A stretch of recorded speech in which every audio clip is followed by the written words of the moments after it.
तं प्रीयमाणं समुपस्थितं कवि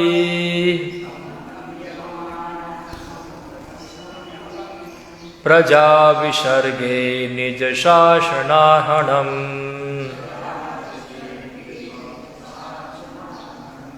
बभाष ईषत्स्मित शोचिसा गिरा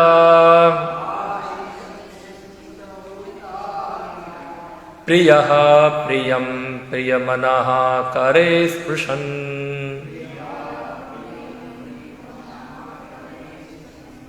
तम ब्रह्मा जी को प्रीयमाणम प्रिय पात्र समुपस्थितम सामने उपस्थित कविम महान विद्वान प्रजा जीवात्माओं की विसर्गे सृष्टि के कार्यों में निज अपना शासन नियंत्रण अर्हणम उपयुक्त बभा से संबोधित किया ईषत मंद स्मित हंसते हुए शोचीशा उत्साहवर्धक गिरा वाणी प्रियः प्रिय प्रियम प्रेमी को प्रीतमनः अत्यंत प्रसन्न होकर करे हाथ से सप्रसन्न छूटे हुए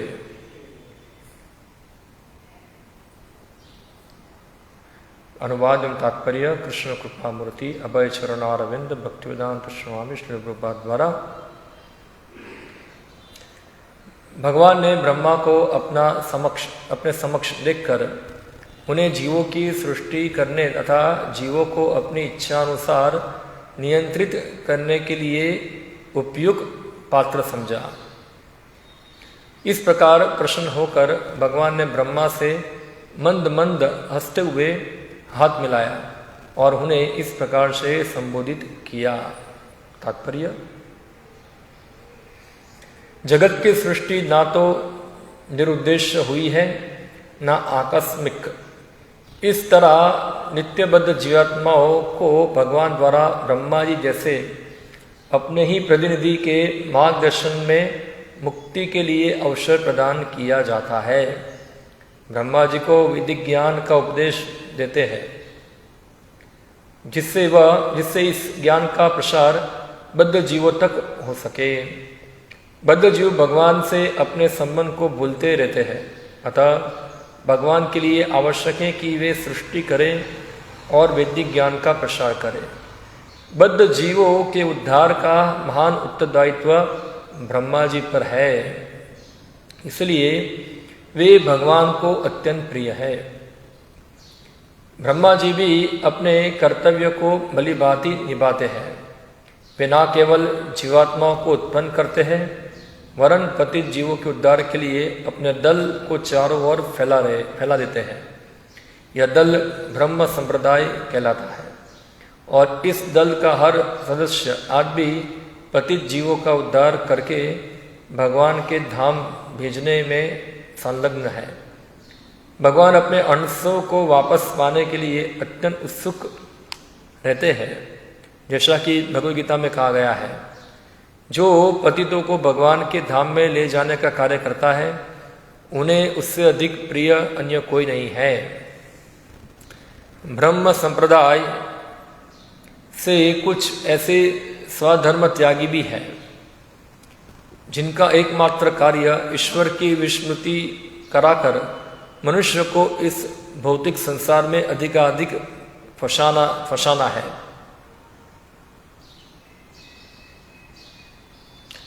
ऐसे मनुष्य कभी भी भगवान के प्रिय नहीं बन सकते।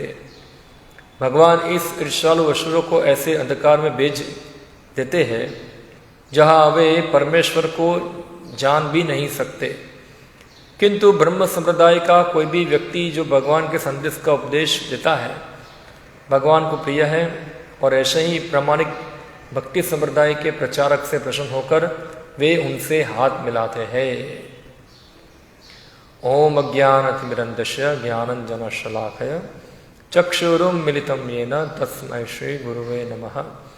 श्री चैतन्य मनोभीष्टं स्थापितं येन भूतले स्वयं रूपः कदा मह्यं ददाति स्वपदान्तिकम्। वन्देऽहं श्रीगुरो श्रीयुतपदकमलं श्रीगुरुन् वैष्णवांश्च श्रीरूपं साग्रजातं सहगणरघुनाथान्वितं त्वं सजीवं साद्वैतं सावधूतं परिजनसहितं कृष्णचैतन्यदेवं श्रीराधाकृष्णपादान् सहगणललिता श्रीविशाखान्वितांश्च श्रीकृष्णचैतन्यप्रभुनित्यानन्द श्री अद्वैत गदाधर शिवासादि गौरभक्तवृंद। हरे कृष्णा कृष्णा कृष्णा हरे हरे, हरे राम राम राम हरे हरे। हरे कृष्ण।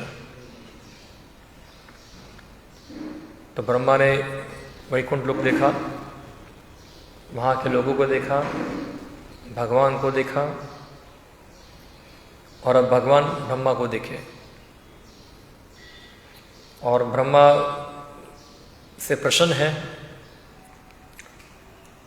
या ब्रह्मा से इतने प्रसन्न है भगवान कि उनके लिए बताए प्रियमाणा, प्रिय पात्र है, और प्रिय प्रियम प्रियमनहा। हाँ, तो इस प्रकार से बहुत प्रसन्न है उनसे। क्योंकि ब्रह्मा जो थे, जब पूरा सृष्टि खत्म हो गया, अभी फिर से सृष्टि चालू हो रही है, और ब्रह्मा सृष्टि करना चाहते हैं, और ये सृष्टि करना एक बहुत बड़ा बोधदर्शन है ब्रह्मा के लिए, हेडेक है पूरा। जैसे सृष्टि पहले थी ऐसे ही सृष्टि को वापस प्रकट करना, हाँ, ब्रह्मा के लिए बहुत बड़ा हेडेक है पूरा ये। मगर ब्रह्मा जी हेडेक लिए, क्योंकि वो भगवान का उद्देश्य जानते थे। क्योंकि कृष्ण जो है, भगवान जानते हैं, भगवान की इच्छा है कि सृष्टि हो। तो सृष्टि का दो प्रयोजन है, दो उद्देश्य से सृष्टि होती है। एक उद्देश्य है, जो जीव जो है ये सब भोग विलास करने के लिए चाहते हैं, इच्छा रखते हैं, तो कितने सालों से, कितने जन्मों से, कितने समय से वो महाविष्णु के शरीर में सोए हुए हैं। हाँ, तो ऐसे जीवों को फिर से उनकी जो भोग इच्छाएं हैं उसको पूरा करने के लिए पूरा अवसर प्रदान करना, और फिर ऐसे ही जीवों को सुधार कर फिर से उनको मुक्त बनाकर भगवत धाम वापस भेजना, ये पूरा दायित्व है ब्रह्मा का। ये ब्रह्मा की रिस्पॉन्सिबिलिटी बनती है। सृष्टि का सर्जन करना, सर्जन कर कर फिर वापस जीवों को मुक्त कराकर भगवत धाम भेज देना। यानी कि जब तक ब्रह्मा जिंदा है, ब्रह्मा का आयुष्य कितना है? 100 साल का आयुष्य है। जब तक ब्रह्मा जिंदा है तब तक ब्रह्मा का ये जिम्मेदारी है।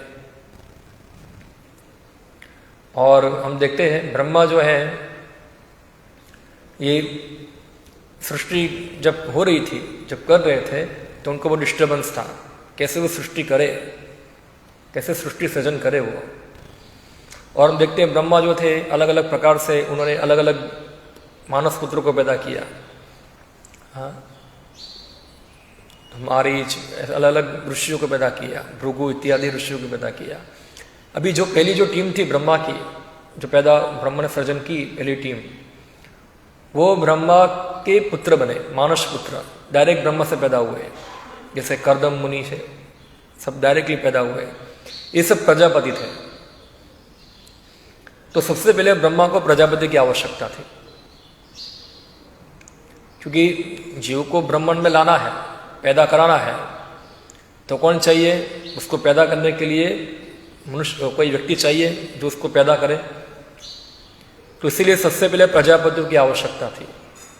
तो हम देखते हैं करदम, कश्यप इत्यादि इत्यादि सब अलग अलग प्रजापति हुए, जिनका ब्रह्मा ने जिम्मेदारी दे दिया आपको कि आपको प्रजा को पैदा करना है, सृष्टि को भरना है पूरा। तो हम देखते हैं अलग अलग देवताओं ने अलग अलग सृष्टि की। कोई देव को पैदा किया। ज़्यादातर सृष्टि जो हुई कश्यप मुनि से हुई।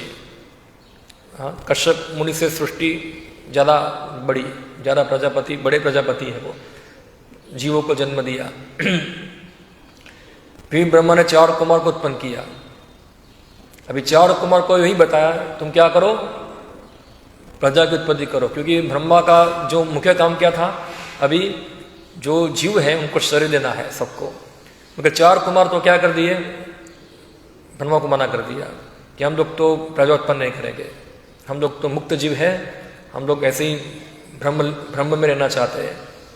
तो ब्रह्मा ज़्यादा गुस्सा हो गए, गुस्सा हुए, मगर गुस्सा प्रकट नहीं किया उन्होंने, अपने मन में ही रखा गुस्से को।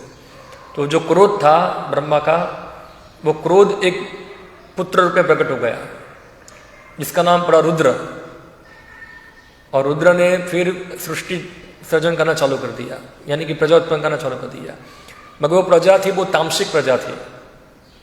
हाँ, इसे ब्रह्मा जी ने उसको रोक दिया, ऐसी प्रजा भी नहीं चाहिए, अभी अच्छी प्रजा चाहिए। और इस प्रकार ब्रह्मा जो थे दक्ष प्रजापति को उत्पन्न किया, दक्ष को। और दक्ष प्रजापति ने सृष्टि बढ़ाई, हाँ, धीरे धीरे। और करदम, फिर ब्रह्मा सोचे, फिर भी ब्रह्मा संतुष्ट नहीं थे इतने कि अभी भी सृष्टि जो है इतनी, अभी उसकी मूल अवस्था में अभी भी खाली है, कुछ खाली है, क्या करे। और जब ब्रह्मा सोच रहे थे तो उस समय एक और पुत्र उत्पन्न हुआ उनसे, जिनका नाम था मनु। मनु और शत्रुपा 2 उत्पन्न हुए। हाँ, और ये मनु और शत्रुपा जो थे वो पहले मनुष्य हुए। क्योंकि देखो, जैसे हम देखें, जैसे व्यासदेव जो थे वो पूरा शास्त्र रचना कर कर भी असंतुष्ट थे। क्यों? क्योंकि उन्हें भगवान के गुणगान नहीं किए थे, पूरा शास्त्र रच दिया, फिर भी असंतुष्ट है कि अभी तक कुछ कमी रह गई है। इसी ब्रह्मा भी जो थे पूरी सृष्टि सृजन करके भी असंतुष्ट है, कुछ कमी रह गई है। और जब मनु को उत्पन्न किया तो उनको थोड़ी एक कमी क्या हो गई, थोड़ी उनकी चली गई। हाँ, अभी कुछ ठीक है, क्योंकि जो मनु के द्वारा जो सृष्टि पैदा होगी वो सब मनुष्य हो गए। और ये 84 लाख योनि में से केवल मनुष्य ही है जिसकी ये वो योनि के अंदर व्यक्ति जो है वो वापस भगवत धाम आ सकता है। ये अवसर जो है मनुष्य योनि में पाया जाता है। और ये जिम्मेदारी मनु महाराज को दी गई। और हम देखते हैं मनु महाराज जो थे पूरा अपनी जिम्मेदारी को निभाया पूरा। और स्वयं मनु के 2 पुत्र हुए, उत्तानपाद और प्रियव्रत महाराज। हाँ, दोनों की उत्पत्ति हुई। उत्तानपाद के 2 पुत्र हुए, उत्तम और ध्रुव। और ध्रुव महाराज फिर राज्य किया, शासन किया। इस प्रकार कम से कम प्रचेता तक ये लाइन चली ध्रुव महाराज की, जो ब्रह्मा ने जो उद्देश्य दिया था, और ये प्रचेता तक ये लाइन चली। बाद में प्रचेता के पुत्र, उनकी जो शादी हुई उनसे उनको पुत्र हुआ दक्ष। दक्ष का दूसरा जन्म हुआ। पहला जन्म ब्रह्मा से हुआ था, मगर शिव जी ने क्या कर दिया था, उसको मारा। बाद में फिर बकरे का सिर लगा दिया। बाद में वो कल्प में दक्ष शरीर छोड़कर फिर से दूसरा जन्म हुआ दक्ष का। और दक्ष ने विवाह किया और बहुत मास प्रजा उत्पन्न की। उसने 10,000 पुत्रों को पैदा किया दक्ष ने। और 10,000 पुत्र पैदा किए और सब पुत्रों को जाओ, आप लोग कहाँ जाओ, अभी सब तपस्या करने जाओ, आपको 10,000 के 10 लाख करने हैं, ऐसा है, जाओ अभी, टारगेट दे दिया पूरा, क्योंकि आपको सृष्टि बढ़ाना है अभी आगे। तो ये सब गए 10,000 पुत्र। अभी इससे पहले क्या हुआ कि ब्रह्मा ने सब सृष्टि कर रहे थे, तो ब्रह्मा अलग अलग पुत्रों को पैदा कर रहे थे। ब्रह्मा की अलग अलग स्थिति थी, मानसिक स्थिति थी, जो जो चेतना ब्रह्मा की थी उस प्रकार के जीव पैदा हुए। जब ब्रह्मा रजोगुण में थे तो रजोगुणी पैदा हुए, जब ब्रह्मा सत्वगुण में थे तो सत्वगुण में पैदा हुए। जब ब्रह्मा का हृदय पूरा भक्तिमय था तब उनके हृदय से फिर कौन है, नारद जी पैदा हुए। और नारद जी जो थे इस सृष्टि का जो लास्ट स्क्रू था वो फिट कर दिया इधर। जो मुख्य जो प्रयोजन था क्या था, सबको वापस भगवत धाम ले आने का। कि जब ब्रह्मा का हृदय पूरा भक्ति भाव में था उस समय नारद की उत्पत्ति हुई। और हम आगे देखेंगे नारद को ब्रह्मा जी से पहले ही बताया, जब नारद जी ब्रह्मा को प्रश्न करते हैं ये सब कि आप जो है वो बताइए कि आपसे ऊपर को है कि नहीं है, और ब्रह्मा जी बताते हैं मेरे ऊपर। और फिर ब्रह्मा जी जो है नारद जी को पूरा उपदेश दिया भागवतम का, और फिर नारद को बताया अभी तुम्हारा कर्तव्य है क्या है कि तुम ये भागवत का विस्तार करके प्रचार करो। तो ब्रह्मा ने 2 लोगों को कर्तव्य दिया था, उनके 2 पुत्र, एक स्वयंभू मनु और एक नारद। एक गृहस्थ एक ब्रह्मचारी है। इधर जो गृहस्थ था उसका ड्यूटी क्या है, शासन करना मनुष्य के ऊपर, लोगों को धर्म के मार्ग में रखना और धार्मिक सृष्टि उत्पन्न करना। और नारद को क्या दायित्व दिया, ये सबको वापस भगवत धाम लेके आ जाना।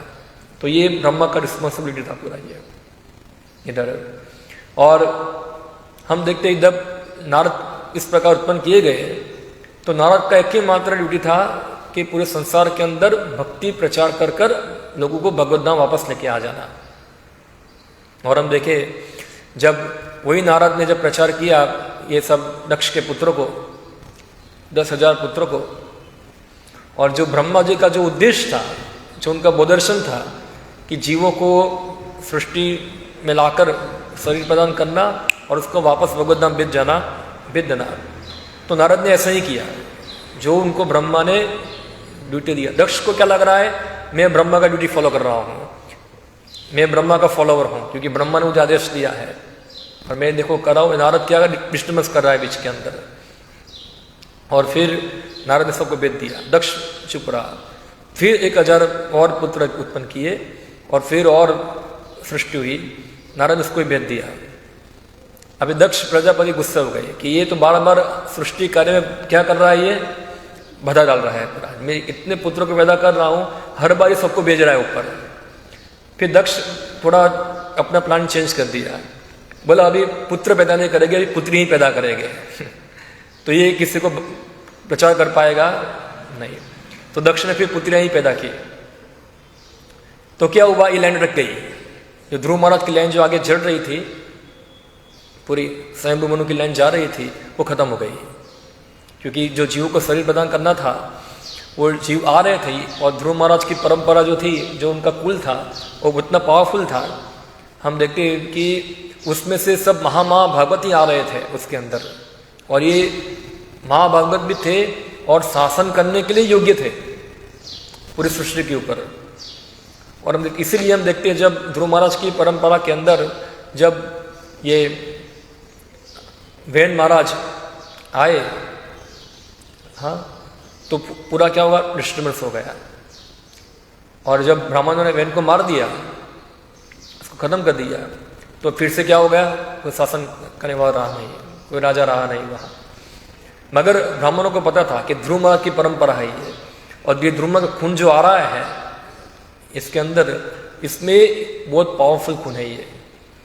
इसलिए उन्होंने क्या किया, ये वेद महाराज का चर्निंग किया, और चर्निंग करके उन्होंने पृथु महाराज को उत्पन्न किया, जो भगवान का ही अवतार था, सत्याविश अवतार थे भगवान के।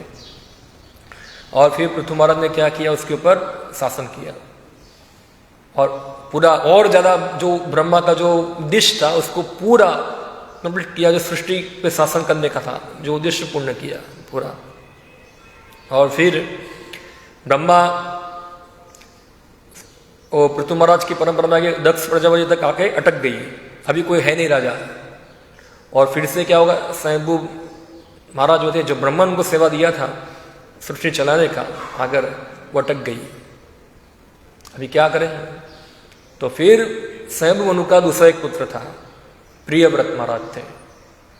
हाँ, तो मनु महाराज जाके प्रियव्रत महाराज को बोले, और ऑलरेडी प्रियव्रत महाराज जो थे नारद जी के शिष्य बन चुके थे वहाँ, और वो सोच रहे थे मुझे शासन बसन करना नहीं है, मैं सीधा भक्ति करके भगवत धाम जा रहा हूँ वहाँ। मगर स्वयं मनु आए, प्रियव्रत महाराज को समझाया, देखो प्रियव्रत चलो शासन करने के लिए, अभी कोई है नहीं राजा। प्रियव्रत महाराज बताए नहीं नहीं, अभी तो मैं पूरा नारद जी के शरण में हूँ, अभी कुछ होगा नहीं है इधर। हाँ, तो उनकी बात नहीं मानी। फिर आना पड़ा खुद ब्रह्मा को। हाँ, खुद ब्रह्मा को आना पड़ा, और ब्रह्मा ने खुद प्रियव्रत महाराज को बताया, देखो पागल मत बनो, ये भगवान का ये आदेश है, ये भगवान का ये उद्देश्य है, तुम शासन करो और इस प्रकार भगवान की सेवा करो, तुम भगवान से द्वेष मत करो। इस प्रकार थोड़ा ब्रह्मा ने थोड़ा कड़क शब्द में बताया प्रियव्रत को, और प्रियव्रत महाराज फिर ब्रह्मा की बात मान टाल सके नहीं। और फिर जो ही उद्देश्य था, और ब्रह्मा ने आशीर्वाद दिया प्रियव्रत महाराज को, तुम इस सृष्टि कार्य में शासन कर रहे हो इधर इधर, तुम उससे फंसोगे नहीं, तुम जो उद्देश्य है सृष्टि का उसको पूरा कर कर तुम वापस आओगे। इस प्रकार उनको ब्लेसिंग भी दिया, आशीर्वाद भी दिया ब्रह्मा ने प्रियव्रत महाराज को। हम देखते हैं प्रियव्रत महाराज के चरित्र के अंदर उन्होंने कितना पूरा भूमंडल को क्या किया, पूरा 7 खंडों के विभाजित किया, कितना बड़ा पराक्रम किया। उन्होंने एक दूसरा सूर्य बना दिया, और पूरे सृष्टि के अंदर पूरा जो भगवत भक्ति के लिए कच्चा एटमोस्फेयर बना दिया, पूरा एक अच्छा शासन कर कर अच्छा एटमोस्फेयर खड़ा कर दिया। और फिर अंत में प्रियव्रत महाराज फिर से अपनी आध्यात्मिक जीवन को याद करते हैं, ब्रह्मा का आशीर्वाद से उनको याद आता है, और फिर वो वापस भगवत धाम चले जाते हैं। और इस प्रकार ये प्रियव्रत महाराज की परंपरा भी चलती आई, चल रही है। और चलते चलते फिर हम देखते हैं कितने युग चले गए, कितने ब्रह्मा के 51 ईयर चले गए, और सृष्टि जो है अभी ये पोजीशन पे आ गई। और ब्रह्मा ने फिर ये स्थिति को, ये जो पर्पस है ये तो चालू हो गया, पर्पस जो था क्रिएशन बढ़ गया, जीव आ गए, ब्रह्मा का ये जो उद्देश्य था वो तो क्या हो गया, पूर्ण हो गया। दूसरा उद्देश्य कौन पूर्ण करेगा, वापस उनको भगवत धाम भेजना, वो भी पूर्ण करना है। तो इसलिए ब्रह्मा ने एक संप्रदाय चालू किया, जिसका नाम था ब्रह्म संप्रदाय। हाँ, तो ब्रह्मा ने सबसे नारद को बताया, नारद ने जिम्मेदारी फिर आगे डिलीवर की व्यास देव को, कि अभी ये आपकी जिम्मेदारी है कि आप ये बद्ध जीवों की वापस भगवत धाम को भेजने के लिए कुछ करो, कुछ व्यवस्था करो आप। तो व्यास देव को ये जिम्मेदारी नारद ने दिया। व्यास देव ने फिर भागवतम की रचना की, और व्यास ने यही जिम्मेदारी सुखदेव गोस्वामी को दिया कि ये भागवत जो मैं लिखा है उसको थिएटर तक पहुंचाओ, सब जगह पर उसका प्रचार प्रसार करो क्या। और वही भागवत सुत गोस्वामी ने सुना, और सुत गोस्वामी के बाद ऐसे परंपरा आगे क्या हुई, भागवत की परंपरा बढ़ती रही। और वही व्यास की परंपरा के अंदर फिर आते हैं मध्वाचार्य, जो बहुत समय के बाद आए हैं। हाँ, सब जानते होंगे, उनका नाम था पूर्ण प्रज्ञा। सबसे पहले मध्वाचार्य के बारे में ज़्यादा नहीं जानते होंगे आप, वो उडुपी में है, उडुपी के पास एक गांव है, वहाँ उनका जन्म हुआ था मध्वाचार्य का।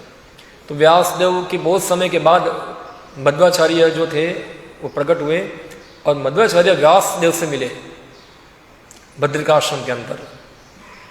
जनरली हम सोचते हैं कि बद्रिकाश्रम यहाँ है, उससे दूर दूसरा एक बद्रिकाश्रम है ऊपर, और वहाँ सामान्य मनुष्य जा सकता नहीं है।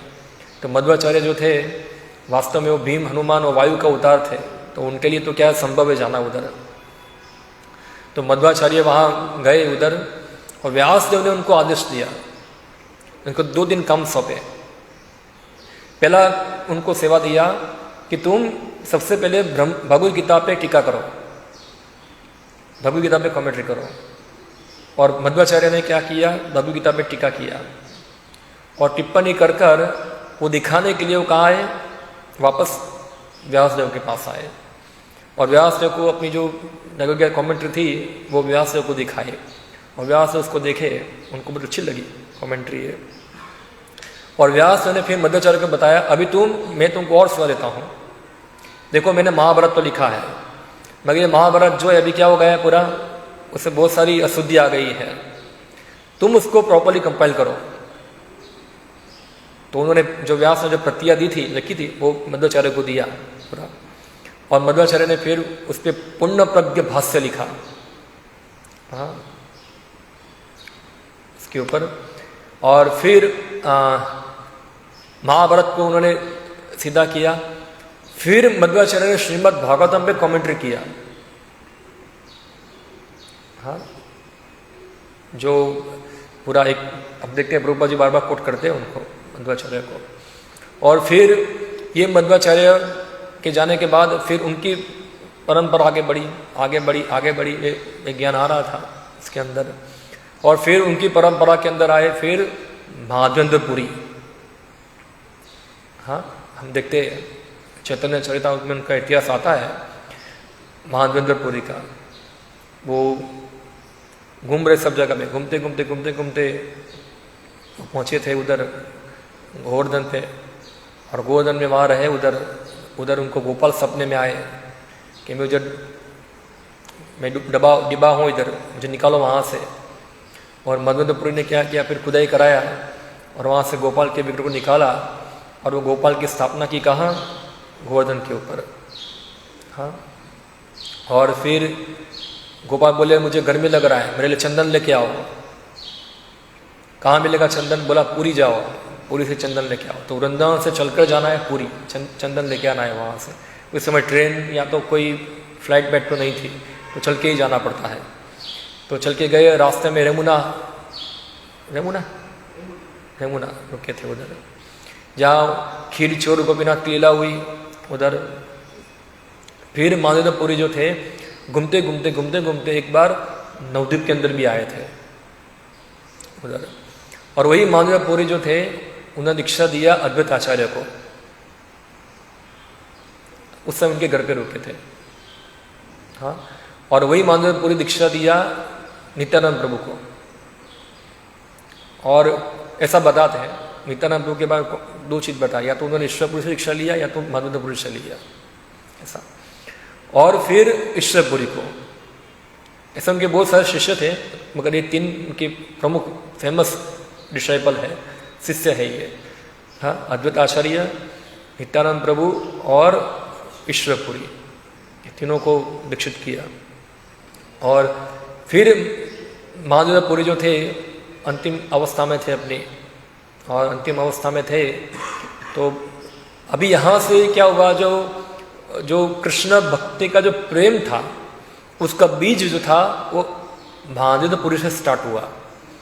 इससे पहले तो परंपरा में आ रहा था, जो ज्ञान था पूरा परंपरा में आ रहा था, मगर जो इसमें जो कृष्ण प्रेम था, जो व्रज भाव था, ये परंपरा में नहीं था, छुपा हुआ था, उसको प्रकट नहीं किया था किसी आचार्यों ने, हाँ। मगर माधवेंद्रपुरी पहले आचार्य थे जिन्होंने जो ब्रज भाव था उसका प्रथम जो बीज थे वो उनसे क्या हुआ, चालू हुआ। और फिर उनकी सेवा किया ईश्वरपुरी ने, और ईश्वरपुरी जो थे उनकी सेवा से प्रसन्न होकर महादेवपुरी को ने उनको वरदान दिया कि भगवान साक्षात आएंगे, तुम्हारे शिष्य बनेंगे, ऐसा। और ब्रह्मा जी का वही काम और ज़्यादा सरल करने के लिए, क्योंकि अद्वैत आचार्य ने प्रण लिया था कि आप आइए और आप आके खुद क्या करें, ये नास्तिक जगत का उद्धार कीजिए, कृष्ण भक्ति को प्रचार करके आप आइए। तो अलग अलग कारण इकट्ठा हो गए। एक तरफ अद्वैत आचार्य का कहना था, एक तरफ ब्रह्मा जी का भी इच्छा था, क्योंकि अभी सृष्टि पूरी करनी है, भगवान आते भी है बार बार अवतार ग्रहण करके ब्रह्मा जी की सहायता करने के लिए। मगर क्या हुआ, भगवान कृष्ण चले गए, बाद में थोड़ा थोड़ा और क्या कृष्ण में आना चालू हो गया यहाँ इधर। तो फिर भगवान खुद प्रकट हुए चैतन्य महाप्रभु के रूप में, और वो अकेले नहीं आए, पूरे अपने सब पार्षदों को लेके आए। हाँ, और सब पार्षद को लेकर पूरा एक संकीर्तन आंदोलन आरंभ किया, ये कलयुग के विरुद्ध में। हाँ, सभी जीवों को कृष्ण प्रेम प्रदान करना, सबको प्रेम प्रदान कर कर सबको भगवत धाम ले जाना है। और चैतन्य महाप्रभु का जो इच्छा था वो बहुत बड़ा था। हाँ, कि कोई भी जीव बचना चाहिए नहीं, सभी जीव जो है, चाहे वो योग्य हो चाहे अयोग्य हो, जो भी हो, सबको क्या करना है, कृष्ण भक्ति देना ही है। और ये चैतन्य महाप्रभु ने पूरा प्रण लिया है, ऐसा है कि मैं क्या करूँगा, इस सभी बद्ध को गाऊंगा नचाऊंगा और सबको कृष्ण प्रेम में पागल कर दूंगा, ऐसा ये उनका क्या था, पूरा प्रण था ये उनका। और भगवान का प्रण, तो भगवान का प्रण कोई तोड़ सकता नहीं है इधर। तो ब्रह्मा का जो ये जो उद्देश्य था पूरा हो रहा था यहाँ। मगर महाप्रभु जो थे उन्होंने फिर कुछ प्रचार कार्य आरंभ किया। हाँ, और कुछ कारण सर तो वो खुद इतना प्रचार नहीं किए, क्योंकि उनकी माता ने उनको कहा, बोला अब पूरी ले जाओ। फिर भी 6 साल के लिए कहाँ गए, वो दक्षिण भारत प्रचार किए। नित्यानंद प्रभु को भेज दिया उन्होंने, बंगाल में भेज दिया, पूर्व दिशा में भेज दिया। और फिर उन्होंने एक और टीम बनाई 6 गोस्वामियों की। वो टीम उन्होंने कहाँ भेज दी, वैष्णव में भेज दी, पूर्व पश्चिम दिशा में भेज दिया वहाँ। और फिर नेक्स्ट जनरेशन के लिए उन्होंने ये किया कि अभी ये हमारा उद्देश्य क्या है, पृथ्वी ते आचे नगराधिग्राम सर्वत्र प्रचार हुए मोरू नाम, ये हमारा उद्देश्य है पूरा। और 6 गोस्वामी बाद में ये महाप्रभु का जो ये मिशन था, महाप्रभु का मिशन यानी ब्रह्मा का मिशन, ब्रह्म का मिशन यानी कि अल्टीमेटली भगवान कृष्ण का मिशन, सबका मिशन एक ही है, अलग नहीं है उसके अंदर। और फिर 6 गोस्वामियों के बाद जीव गोस्वामी ये मिशन को ग्रहण किए, और जीव गोस्वामी ये मिशन को आगे बढ़ाया। नरोत्तम दास ठाकुर और श्रीनिवास आचार्य, हाँ, ऋषिकानंद, सब लोगों ने किया आगे। ऐसे ऐसे ये मिशन आगे बढ़ा। फिर हम देखते विश्वनाथ चक्र ठाकुर आए नरोत्तम के बाद। उन्होंने फिर और ज़्यादा गौड़ीय वैष्णव सिद्धांत को स्थापित किया, और विस्तार से उन्होंने खास करके श्रृंगार रस था उनको उन्होंने और जरा ऑथोराइज स्थापित किया। और फिर उसके बाद बलदेव विद्याभूषण जो थे, उन्होंने वेदांत सूत्र में भाष्य लिखा, और गौड़ीय संप्रदाय को उन्होंने क्या कर दिया, एक वेदांत परंपरा के अनुसार स्थापित किया उन्होंने। हाँ, और फिर बलदेव विद्याभूषण के जाने के बाद धीरे धीरे परंपरा थोड़ी संक्षिप्त हो गई थी, ऐसे पहले भी हो गई थी। फिर प्रकट हुए भक्तिनाथ ठाकुर, हाँ, जिन्होंने इस परंपरा को फिर से क्या किया, जगाया, फिर से उसको जगाया, इसको न्यू आचार्य, मॉडर्न आचार्य। और फिर भक्तिनाथ ठाकुर ने यही जिम्मेदारी किसको दिया, भक्ति सिद्धांत सरस्वती महाराज को दिया। और भक्ति सिद्धांत सरस्वती महाराज ने उसको और भारत में फैलाया सब जगह पे। फिर भक्ति सिद्धांत सरस्वती महाराज ने जिम्मेदारी दिया प्रभुपाद को दिया, अभय चरण, हाँ, अभय चरण और विंदर श्री प्रभुपाद को दिया। आपको वैष्णव में भेजना है ये ज्ञान को पाश्चात्य जगत में भेजना है।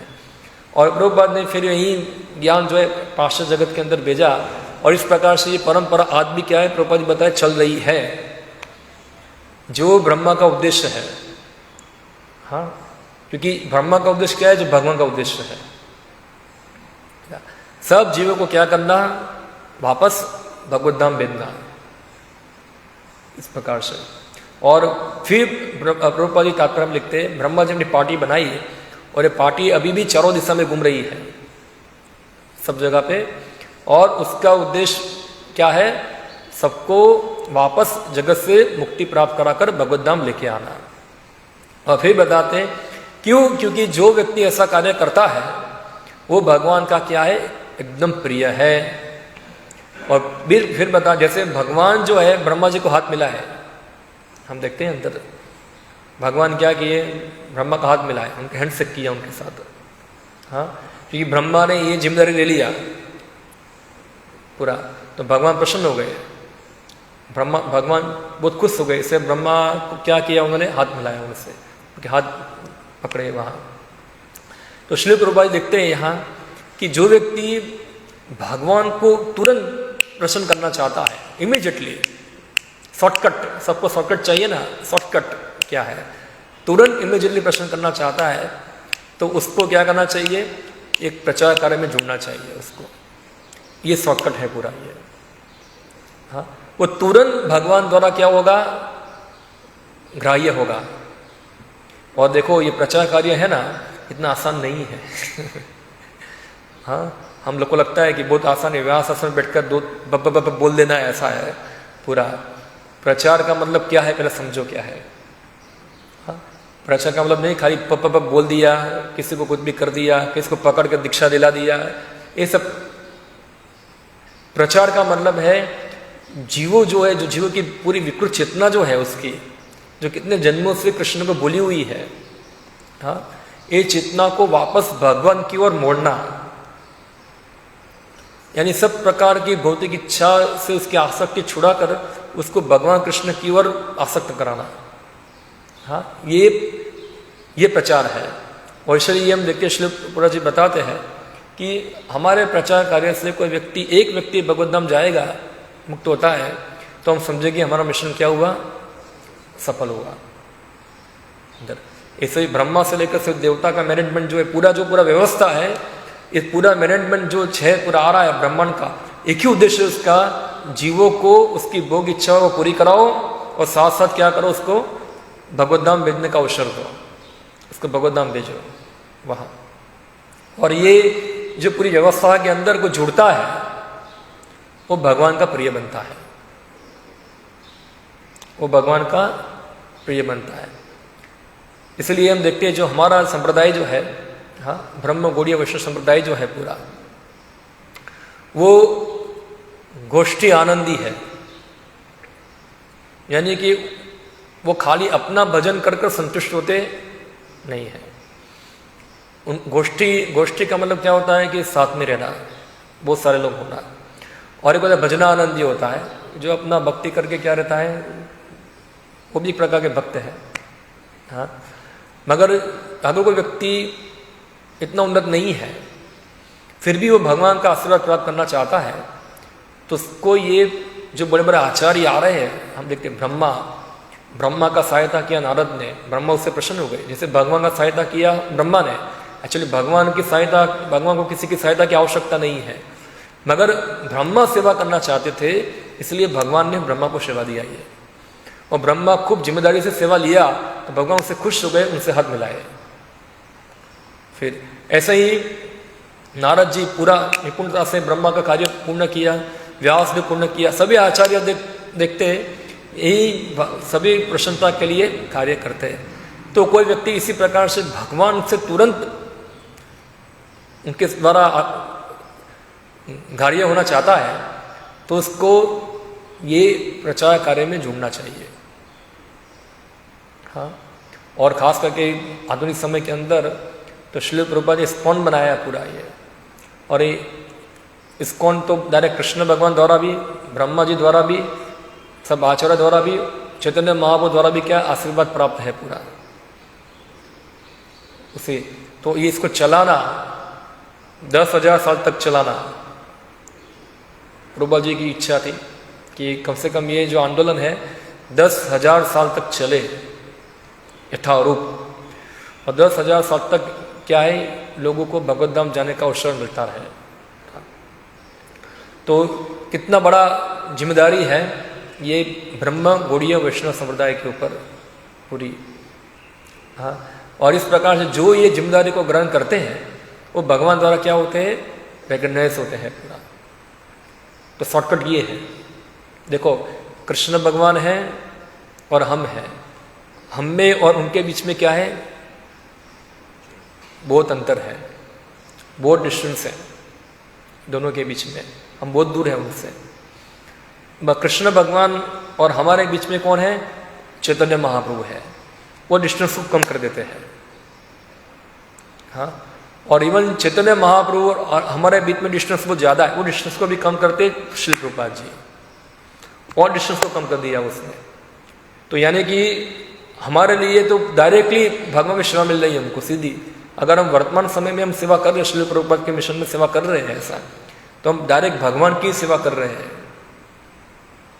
ऐसा नहीं समझना चाहिए कि मिशन जो है हमारा वो तो खाली खाली है, बाकी तो भगवत धाम जाके करेगी। ये भगवत धाम ही है और ये आचार्य का ही मिशन है, और ये मिशन में ही सेवा करना है। ये पूरा गौड़ीय ब्रह्म गौड़ीय वैष्णव संप्रदाय का क्या है, पूरा उनकी सर्विस है ये।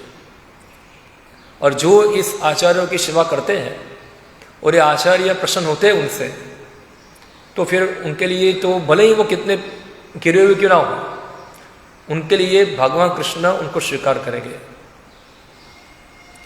हाँ, जैसे श्रील प्रभुपाद जी हिप्पियों को स्वीकार किए, भले हिप्पी लोग थे, इतने उन्नत नहीं थे, इतना उनको कुछ ज्ञान नहीं था, इतने कल्चरल नहीं थे, मगर जो भी हो किसी प्रकार से भी उन्होंने श्रील प्रभुपाद की सेवा की। हाँ, तो श्रील प्रभुपाद उनकी सेवा को तो भूलेंगे नहीं उनको। जो भी उन्होंने किया, स्वल्पस्य मप्यस्य त्रायते महतो भयाय, थोड़ा भी किया वो उनको महान भय से बचाएगा। तो ये जो मिशन है वो पूरा परोपकार का मिशन है ये। हाँ, तो इसलिए भगवान से हमको तुरंत आगे बढ़ना है, भगवान से पूरा जुड़ना है, तो हमको ये प्रचार कार्य को गंभीरता से लेना चाहिए। और प्रचार कार्य में बहुत अलग अलग विभाग है। हाँ, और सभी विभाग मिलकर प्रचार होता है। जैसे गाड़ी चलती है तो गाड़ी ऐसा नहीं खाली पहियों से चलती है, लगता है ऐसा पहियों से चल रही है, मगर पहियों को चलाने के लिए क्या चाहिए, इंजन चाहिए। इंजन को चलाने के लिए क्या चाहिए, पेट्रोल चाहिए। पेट्रोल से भी चलेगी नहीं, पूरा बॉडी चाहिए, अंदर स्टेयरिंग चाहिए, सब कुछ चाहिए। सब कुछ मिला के क्या होता है, पूरी सब गाड़ी चलती है। एक बार हाँ, गौड़िया मठ के अंदर भक्ति सिद्धानंद सरस्वती महाराज थे, उनके वो जा रहे थे उधर बोट के अंदर, सब लोग बैठे हुए थे, सब लोग टीका कर रहे थे कि वो आप भक्ति सिद्धानंद सरस्वती महाराज कितने बड़े प्रचारक, कितने सब गौड़िया मठ बनाए, और आपके गुरु कुछ नहीं करते, खाली बस देखो झोपड़ी के नीचे बैठे रहते हैं खाली, और आप कितना सारा प्रचार प्रसार कर रहे हैं, वाह वाह वाह वाह। तो भक्ति सिद्धानंद सरस्वती महाराज ने बताया, देखो ये बोट है ना कैसे चलती है, बताया आपको? बोला कैसे चलती है? बोला इंजन से चलती है। इंजन दिखता है तुमको किधर है? बोला बोट के नीचे लगा हुआ है, तुमको दिखता नहीं है। वो इंजन जो है पानी के नीचे चल रहा है पूरा, ये बोट को चला रही है। तो तुम देख रहे हो मैं प्रचार कर रहा हूँ इतना, मगर मेरा जो इंजन है ना वो मेरे गुरु महाराज है उधर, वो वहाँ भक्ति कर रहे, हरि नाम कर रहे, उनकी शक्ति से मैं कर पा रहा हूँ इधर, ऐसा है इधर वहाँ। तो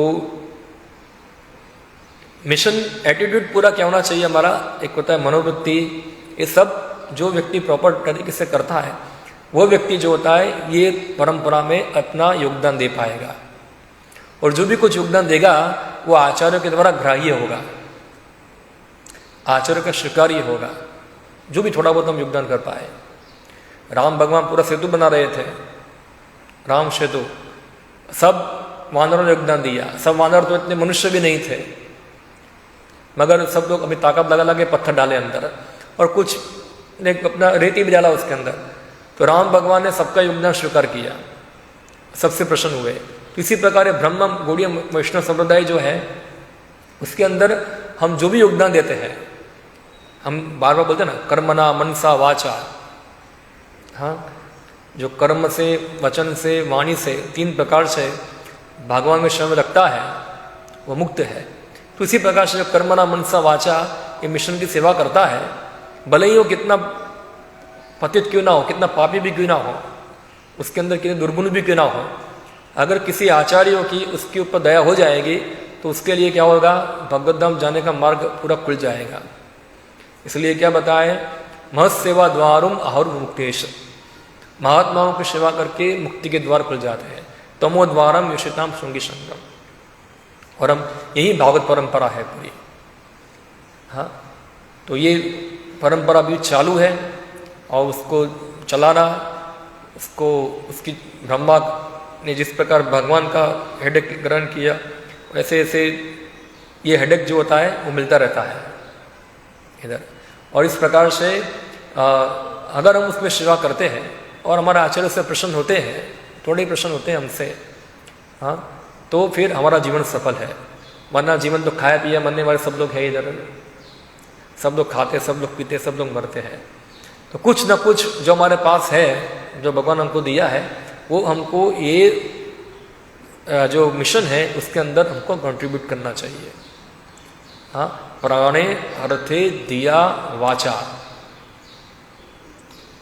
भगवान खुद बताते हैं, प्राण दे सकता है कोई अपना, अर्थ अपना पैसा दे सकता है, दिया अपना शरीर दे सकता है, वाचा अपनी वाणी दे सकता है। किसी प्रकार से क्या है वो अपना ये परंपरा के अंदर अपना योगदान प्रदान कर सकता है और ये आचार्य लोग उससे प्रसन्न होंगे। ओके, तो यहाँ मैं समाप्त करता हूँ। हरे कृष्णा। कोई प्रश्न है, किसी का टिप्पणी है?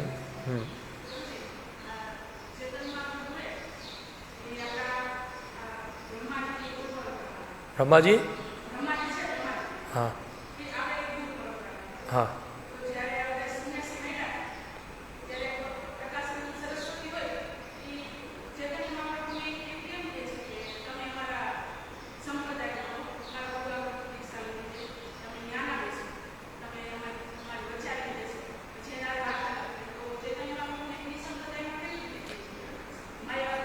तो ऐसा है, एक है भागवत परंपरा है, जो हमारी जो परंपरा चलती है गौड़ीय वैष्णव परंपरा है, वो भागवत परंपरा है। भागवत परंपरा और पंचराधिक परंपरा, हमारी जो दीक्षा होती है, एक्चुअली भागवत परंपरा में दीक्षा की आवश्यकता नहीं है, वो इसमें दीक्षा की जरूरत नहीं है, वो तो ऐसे ही चलती है। पंचरात्रिक दीक्षा हमारा जो गौड़ीय वैष्णव संप्रदाय है वो पंचरात्र फॉलो करता है, उसमें दीक्षा होती है। ये जैसे हरिनाम करना है तो हरिनाम करना है, ये सब भागवत परंपरा है। हरिनाम लेने के लिए दीक्षा की आवश्यकता नहीं है, हम पढ़ते हैं, मगर क्योंकि हम लोग जानते नहीं हरिनाम क्या है, इसके लिए हमको दीक्षा लेने की आवश्यकता होती है। तो चैतन्य महाप्रभु जो थे, उनकी जो भागवत परंपरा चल रही है, यानी कि जो पंचराधिक दीक्षा उन्होंने ग्रहण की थी, वो थी ईश्वरपुरी शैली थी। तो उनके आध्यात्मिक गुरु हैं, उनके जो उनको आध्यात्मिक उपदेश प्रदान किए, आध्यात्मिक नाम प्रदान किया। अभी जो वर्ण आश्रम चेंज करना है उनका, तो आश्रम चेंज करना है तो वो तो कोई भी आश्रम का व्यक्ति होगा, उससे वो दीक्षा ग्रहण कर सकते हैं वो आश्रम की। जैसे किसी को गृहस्थ आश्रम में जाना है तो उसको गृहस्थ आश्रम की दीक्षा कोई गृहस्थ देता है। अभी पता नहीं शादी में ऐसा होता है कि नहीं होता है, होता है कुछ विवाह में दीक्षा नहीं होता है। विवाह के अंदर जो विवाह करने बैठे उसको दीक्षा नहीं देते पुरोहित,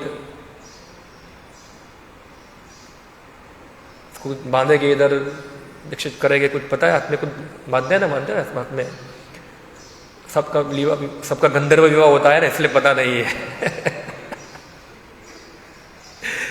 जनरली पता नहीं, आपने देखा होगा, मैं देखा, तमाम लोगों को पता होगा, ऐसा कुछ होता है, हाथ में कुछ बांधते हैं, विवाह करने बैठते हैं तो। हाँ हाँ, उसको दीक्षा देते, इसको दीक्षा दिया जाता है, इसको हाथ में बांधना यानी कि दीक्षा दिया जाता है कि अभी जो भी यज्ञ करने बैठता है उसको यही करना है, बीच में खड़ा नहीं होना है, कुछ करना नहीं, दूसरा कुछ। कोई भी यज्ञ होता है, आप देखो कोई भी सामान्य यज्ञ होगा उसमें दीक्षा दी जाएगी, पहले आपको बांधा जाएगा इधर। पता है आपको आजकल बांधते कि नहीं बांधते हैं? और ये आपसे प्रण भी लेते हैं ना, प्रण भी ले जाते हैं आपको। तो ऐसे जो विवाह संस्कार होता है उसमें भी उसको एक गृहस्थ आश्रम का दीक्षा दिया जाता है उधर, जो एक पुरोहित देता है, एक गृहस्थ पुरोहित जो होता है उसको दीक्षा देते हैं गृहस्थ आश्रम की। इस प्रकार वानप्रस्थ का भी होता है, जब वो गृहस्थ आश्रम छोड़कर वानप्रस्थ में जाता है तो वानप्रस्थ की दीक्षा ग्रहण करता है। हम देखते हैं भागवत के अंदर युधिष्ठिर महाराज जो थे वो वानप्रस्थ आश्रम ग्रहण किए और फिर सब गृहस्थ आश्रम छोड़कर वानप्रस्थ ग्रहण किया, और फिर संन्यास आश्रम ग्रहण करना होता है तो संन्यास की दीक्षा होती है, वो को सन्यासी देता है।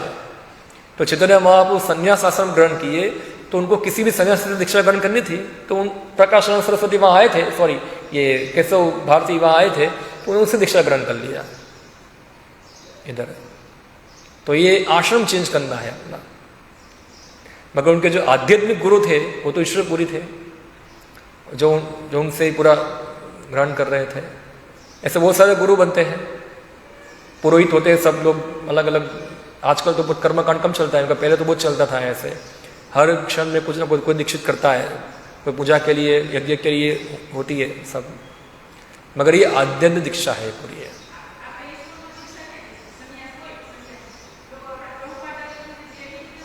हाँ